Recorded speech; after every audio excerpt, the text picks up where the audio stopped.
Kiersten, and today I wanted to talk about sexual harassment. This is gonna be fun. So the reason that I bring this up is because recently I've had a family member come into some issues with sexual harassment, and basically I'm here to teach you either A, how to not sexually harass people, and then I'm going to B, teach you how to properly record and go ahead and file that report on sexual harassment. So let's go ahead and start with my first topic. Don't be a fucking idiot. It's pretty simple. Listen, I'm gonna be the first person to say that I like a dirty joke as much as the next person. However, when you start to make someone uncomfortable or just blatantly trying to make someone uncomfortable, it becomes less of a joke and more of an act of, I'm gonna go ahead and say violence, because I know that personally in situations where I have felt sexually threatened, I do feel it as an unsafe situation, and I do feel threatened. Now, I'm gonna be the first to talk about it. I'm gonna say the words.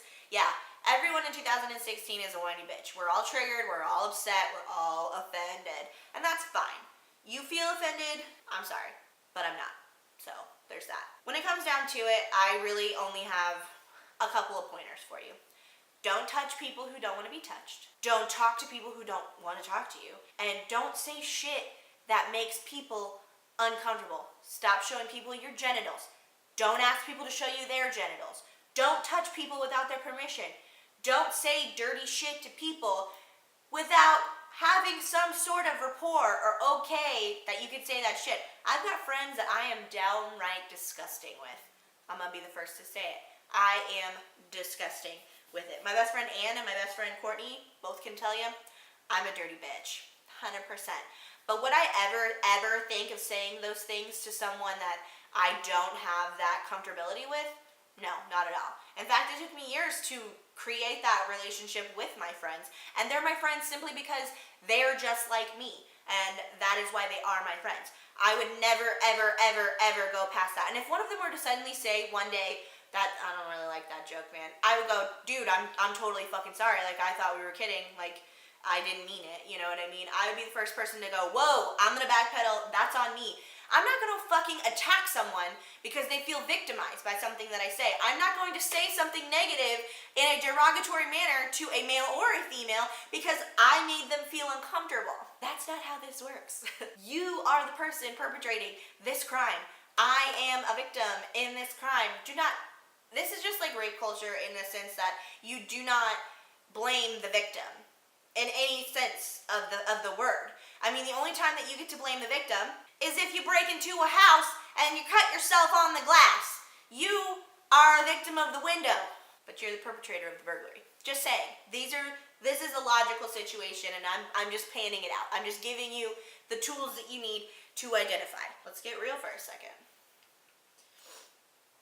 Now that I've taught you how to not be a fucking idiot, I'm going to teach you how to deal with idiots. I'm going to make this as short and sweet as possible because in reality, this is a world that we are all living in. And yeah, women are subjected to a lot of bad shit sometimes.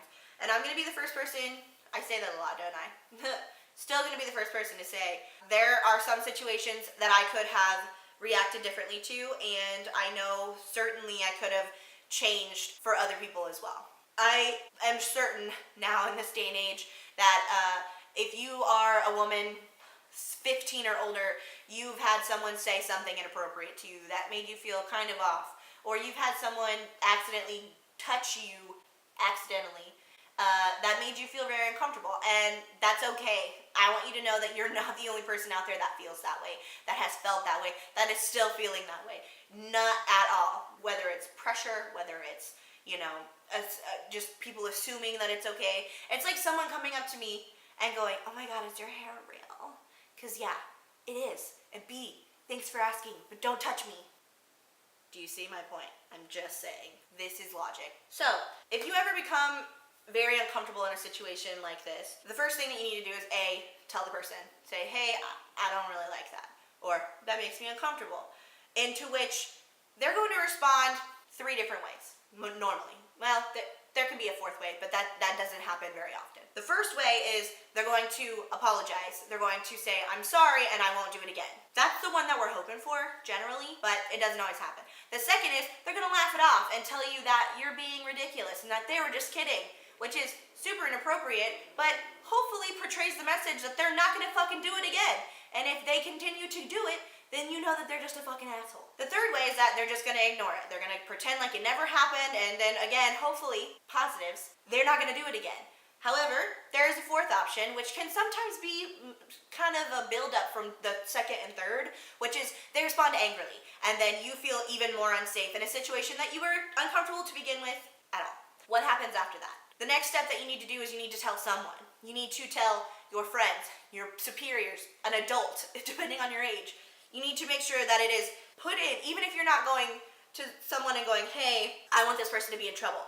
All you need to do is go to your superior and say, hey, so-and-so said something and it made me a little uncomfortable. I'm just letting you know. That way, if we have a problem in the future, you're fully aware of this. Now, again, this person should be somebody that you can trust, or it should be somebody in a position of power that can have your side on the matter. You're somebody who's not subjective to your plight. You know, I understand if you were to like link up with a coworker who's experiencing the same thing, and then you as a power couple can go to someone else and be like, hey, this is happening to both of us, and we're not happy about it. You know what I mean?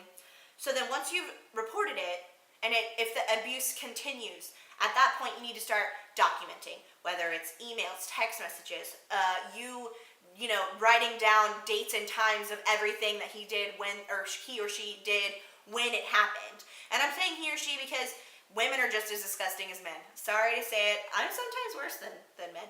Unless, you know, you're fucked up, then sorry. Not on your boat. Not on your boat.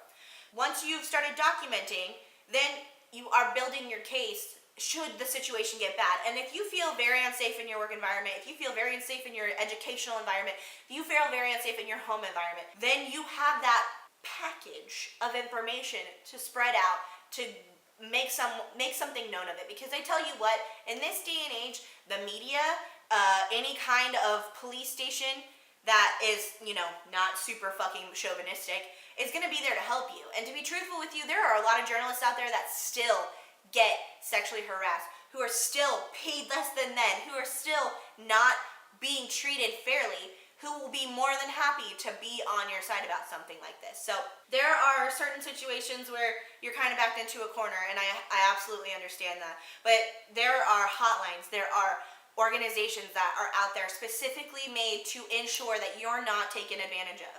And I will go ahead and try to make sure that I link some of those numbers, some of those websites down in the box below, because as somebody that I love, I don't want anyone to ever feel like they're alone, that they don't have any options, because knowledge is power, and it goes both ways. Them having the knowledge that they know what's going on, and you having the knowledge knowing that someone else is on your side, someone else is aware of what's going on. So don't fucking be afraid to say something. Don't be fearful of that stuff, because there are laws prohibiting any kind of retaliation for someone making you feel uncomfortable. Now, if somebody comes up to you and says, you look really nice in that shirt today, don't take it as a fucking plight on your body. Say, thank you, I appreciate that, and then go on. That's it. If someone comes up to you and says, hey, nice tits, that is the crossing the line. I feel like I've been yelling this whole video. I'm very sorry. It's just something I get very worked up about. I absolutely am one of those people who believe in equality for everyone. I think that everyone should have equality. And people are going to say, oh, that's feminist. Other people are going to say, no, the feminists are for women only. To be truthful with you, I am a humanist. I think that everyone should be treated the exact same way, whether you're handicapped, black, Asian, Hispanic, Irish. Don't think that there should be a definition of the difference. Now, if you're out there touching little boys and girls, no. As far as morality goes, you have a choice. And you can make that choice a positive one or a negative one. And that choice determines how your life is going to go, because I can guarantee you from all of the documentaries that I've seen, all of the articles that I've read, it really is a downward spiral once you've hit your break. And the best thing that you can do for yourself is to just actively try to be a better person. So that's my rant. Stop fucking around and start treating each other with the goddamn respect that everyone deserves, because I'm going to be honest with you. I think if someone came up to me and slapped my ass in a work environment, I would have turned around and decked that motherfucker. It's really hard for me to try and imagine myself in that position, because I'm a person now, as an adult, that doesn't take shit from people in a work environment, because I know my worth, I know my self-worth, I know my, work ethic, my morality. I'm in check with myself. Jesus, Buddha, who the fuck ever. So if someone were to like compromise my situation, I would have no problems going to jail. So just keep that in mind. The next person that you fucking touch or say something shitty to might not have a problem going to jail either. That's all I have to say. Stick up for yourselves, stick up for each other, love each other equally, and stop being fucking weird. Okay, you can be weird, but don't be like super weird, alright? You can be like Napoleon Dynamite, but like Pedro was like a little off, right? If you guys have any questions, please leave them in the comments below, and don't forget to subscribe. I am doing Vlogmas this year, so hopefully you are seeing my videos pop up in between my vlogs pop up in between my videos, and I will see you soon. Bye, guys.